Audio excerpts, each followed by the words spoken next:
હાલ એક ખૂબ જ દુઃખદ સમાચાર સામે આવી રહ્યા છે। કેરળના વાયનાડમાં સોમવારની મોડી રાત્રે ભારે વરસાદને કારણે થયેલા ભૂસ્ખલનને અનેક પરિવારોની ખુશીઓ છીનવી લીધી છે। જણાવવામાં આવી રહ્યું છે કે આ ત્રાસદીમાં અત્યાર સુધીમાં 292 લોકોના મૃત્યુ થયા છે અને 1000થી વધુ લોકોને બચાવવામાં આવ્યા છે। આ દુર્ઘટનામાં હજુ પણ 29 બાળકો ગુમ છે। આ ત્રાસદીની ગુંજ સંસદમાં પણ સંભળાય અને પછી આ મુદ્દે રાજકારણ પણ શરૂ થઈ ગયું અને આ દરમિયાન વિપક્ષના નેતા રાહુલ ગાંધી અને કોંગ્રેસ મહાસચિવ પ્રિયંકા ગાંધી વાયનાડ પહોંચ્યા છે।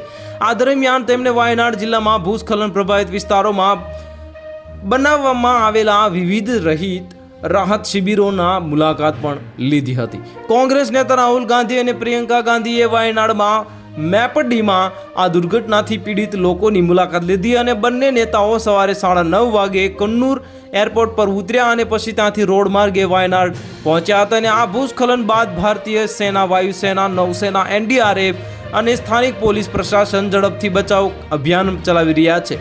બચાવ કર્મીઓ નષ્ટ થયેલા ઘરો અને ઇમારતોમાં લોકોની શોધ કરી રહ્યા છે અને પરંતુ ચારે બાજુ કાટમાળ હોવાને કારણે તેમને મુશ્કેલીઓનો સામનો કરવો પડી રહ્યો છે। મુખ્યમંત્રી પિનરાઈ વિજયનની અધ્યક્ષતામાં ગુરુવારના રોજ વાયનાડમાં યોજાયેલી એક સત્તાવાર બેઠકમાં મૂલ્યાંકન કરવામાં આવ્યું કે ભૂસ્ખલન બાદ 3 દિવસના બચાવ અભિયાનમાં બધા બચેલા લોકોને બચાવી લેવામાં આવ્યા છે।